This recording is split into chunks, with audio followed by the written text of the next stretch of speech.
اور خدا کے خادم کو اپنی تعلیم دی۔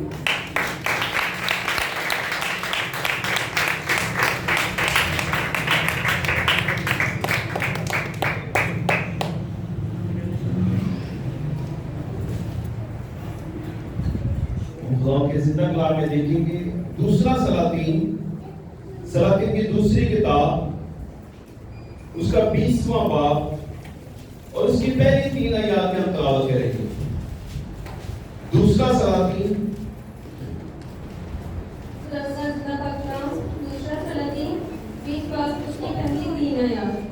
انہی دنوں میں حزقیہ ایسا بیمار پڑا کہ مرنے کے قریب ہو گیا۔ تب یسایہ نبی آموس کے بیٹے نے اس کے پاس آ کر اس سے کہا، خداوند یوں فرماتا ہے کہ تو اپنے گھر کا انتظام کر دے، کیونکہ تو مر جائے گا اور بچنے کا نہیں۔ تب اس نے اپنا منہ دیوار کی طرف کر کے خداوند سے یہ دعا کی کہ اے خداوند، میں تیری منت کرتا ہوں، یاد فرما کہ میں تیرے حضور سچائی اور پورے دل سے چلتا رہا ہوں، اور جو تیری نظر میں بھلا ہے وہی کیا ہے۔ اور حزقیہ زار رویا۔ آمین۔ خدا کا زندہ کلام پاک پڑھا اور سنا جانا ہم سب کے برکت کا باعث ہو۔ تشریف رکھیں۔ خدا یسوع میں آپ سب کو سلام۔ آج ہم خدا کے زندہ کلام میں سے حزقیہ کی دعا کے متعلق دیکھیں گے کہ اس نے دعا کی اور خدا نے کیا کیا، اس کی عمر کو بڑھا دیا۔ اس نے کیا دعا کی، کیا یاد کروایا خدا کو؟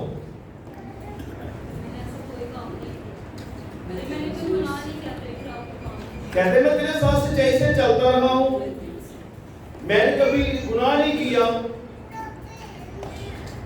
اگر ہم بغور حزقیہ کی تاریخ کو پڑھیں تو دوسرا سلاطین 18 19 20 3 ابواب حزقیہ کی زندگی کے متعلق لکھے گئے ہیں۔ حزقیہ کا باپ آہز بادشاہ تھا، یہ یہودا کے قبیلے پر بادشاہی کرتے تھے، اور دوسری طرف جو 10 قبیلے تھے وہ ملک اسرائیل کا بادشاہ وہاں پر بادشاہی کرتا تھا۔ تو جب حزقیہ بادشاہ سلطنت کرنے لگا، حزقیہ بادشاہ نے جب منصب سنبھالا تو اس نے آ کر بہت بڑا کام کیا۔ حزقیہ کے نام کا مطلب ہے کہ God is my strength، خدا میری قوت ہے، خدا میری طاقت ہے، خدا میرا بھروسہ ہے، خدا میرا توکل ہے۔ اس نے مکمل طور پر خدا پر توکل کیا۔ اگر آپ 18ویں باب کی پہلی آیت سے پڑھنا شروع کریں تو لکھا ہے، اور شاہ اسرائیل ہوشیہ بن ایلا کے 3 سال ایسا ہوا کہ شاہ یہودا آہز کا بیٹا حزقیہ سلطنت کرنے لگا۔ اب جو بڑی اسرائیل کے 10 قبیلے ہیں ان پر شاید سود نے قبضہ کر لیا ہے، اب وہ یہودا کے قبیلے پر بھی قبضہ کرنا چاہتا ہے۔ جو یہودا کی ملکیت ہے اس پر بھی قبضہ کرنا چاہتا ہے۔ اس نے اسرائیل کے لوگوں کو اسیر کر کے اسور لے گیا اور اسرائیل میں لا کر اس نے دوسری قوموں کو بسا دیا۔ اب وہ یہودا پر بھی قبضہ کرنا چاہتا ہے، لیکن یہاں پر جو شخص بادشاہی کر رہا ہے اس کے اندر خدا کا بڑا خوف ہے۔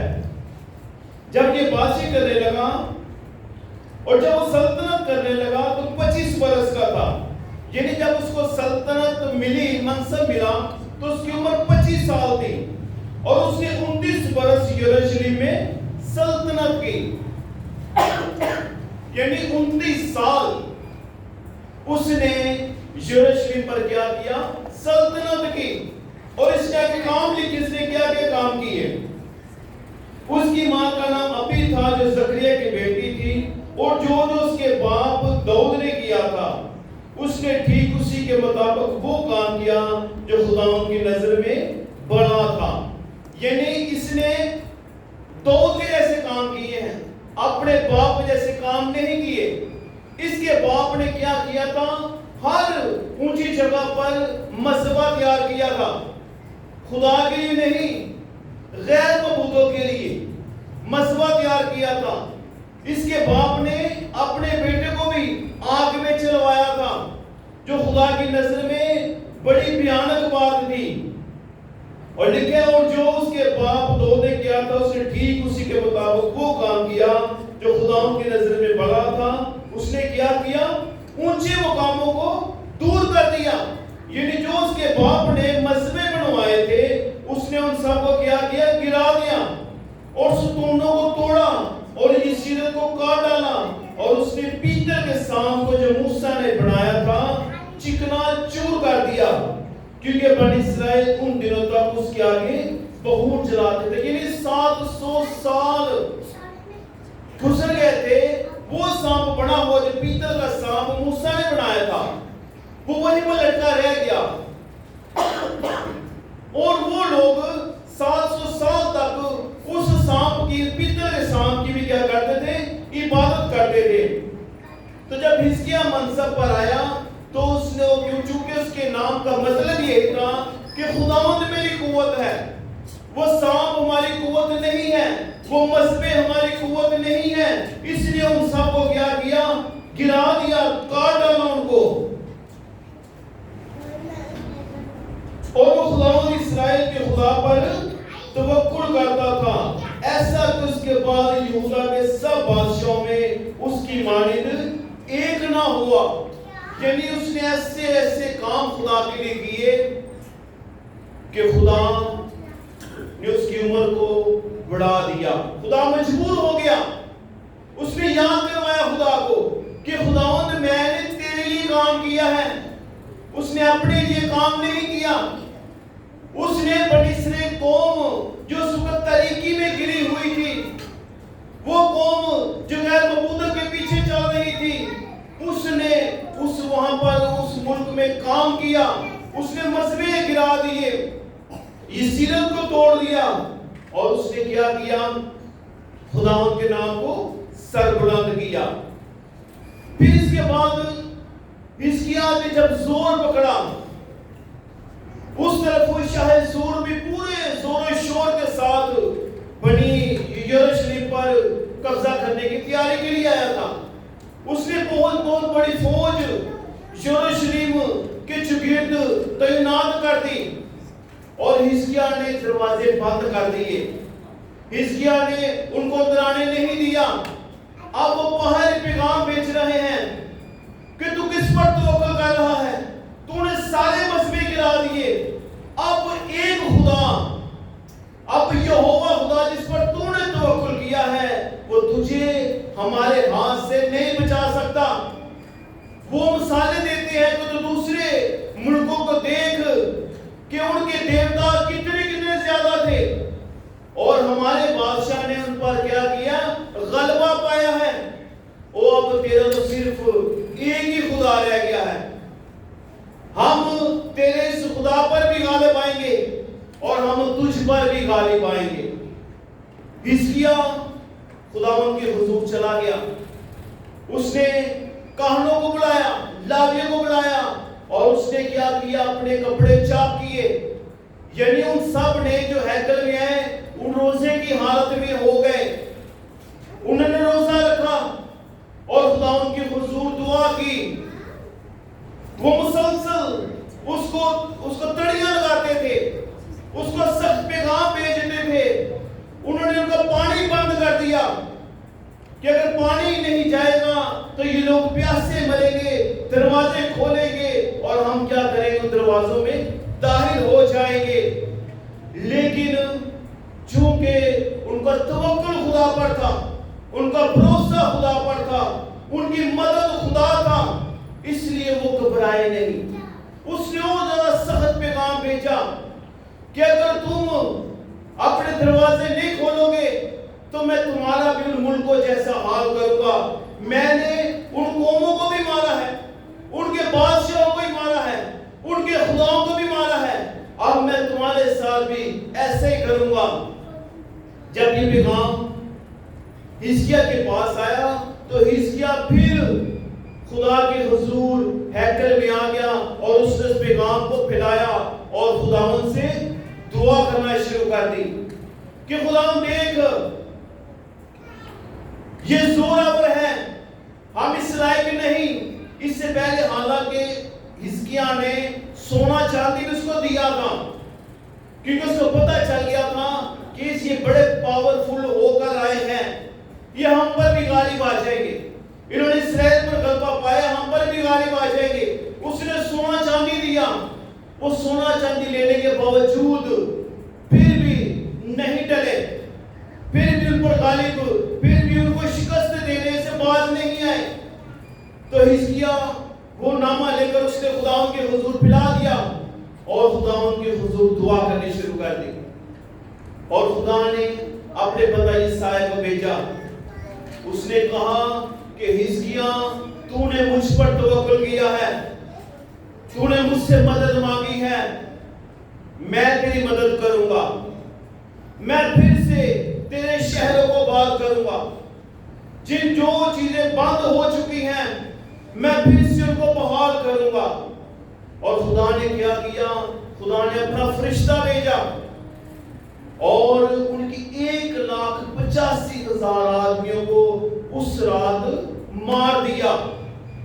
جب شاہ سور نے دیکھا کہ ہمارے 1,85,000 آدمی مر گئے ہیں تو واپس منہ لٹکائے ہوئے اپنے ملک کو چلا گیا۔ اور اس طرح خدا نے حزقیاہ کے وسیلہ سے یروشلم کو آباد کیا اور یروشلم کو فتح بخشی۔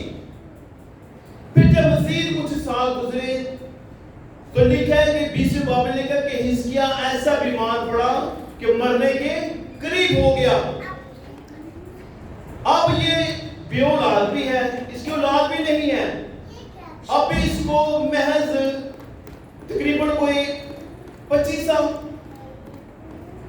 سال ہوئے ہوں گے، نہیں 15 سال 14 سال ہوئے ہوں گے ابھی اس کو سلطنت میں آئے ہوئے، اور اس کو پیغام آ گیا کہ تو کیا کر، اپنے گھر کو بندوبست کر لے، تیری یہ بیماری موت کی بیماری ہے، تو بچے گا نہیں، تو مر جائے گا۔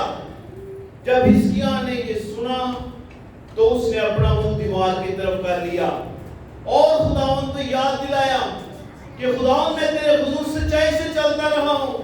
سچائی سے چلنے کا مطلب ہے کہ خداوند میں نے تیرے لوگوں کی فلاح کے لیے کام کیا ہے، میں نے تیرے کلام کے لیے کام کیا ہے، میں نے خداوند تیرے لیے کام کیا ہے۔ اگر ہم خداوند کو اپنی نیکیاں جتائیں تو خدا کے کلام میں لکھے کہ ہماری نیکیاں خدا کی نظر میں کیا ہیں؟ گندی دچیوں کی مانند ہیں۔ ہم کبھی بھی اپنی نیکیوں کے وسیلہ سے خدا کو قائل نہیں کر سکتے۔ اگر خدا کو قائل کر سکتے ہیں تو اس کے کاموں کے وسیلہ سے جو ہم اس کے لیے کرتے ہیں، ان کاموں کے وسیلہ سے ہم خدا کو قائل کر سکتے ہیں۔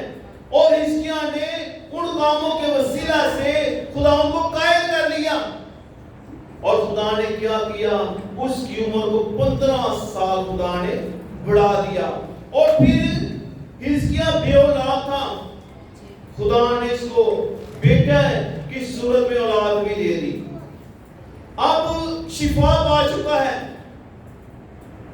فتح پا چکا ہے، زندگی پا چکا ہے، پھر بھی شک ہے کہ کیا ثبوت ہے، کیسے پتا چلے گا کہ میں 15 سال میری عمر بڑھا دی گئی ہے، خدا نے میرے اوپر سے موت کا سایہ ڈال دیا ہے۔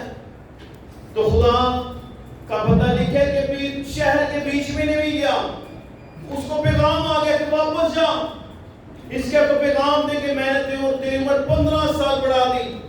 اس نے اگر بتایا کہ خدا نے تیری عمر میں 15 سال کا اضافہ کر دیا ہے، اب بجائے اس کی خوشی کرتا وہ آزمائش کر رہا ہے، کہتے مجھے کون سا نشان، کوئی نشان خداوند مجھے دکھائے، پتہ چلے مجھے کہ واقعی خدا نے میری عمر 15 سال بڑھا دی ہے۔ اگر ہم یہودیوں کی زندگی کو دیکھیں تو ہمیشہ اعمال پر تکیہ کرتے ہیں، اگر ہم یہ کریں گے تب ہمیں یہ ملے گا،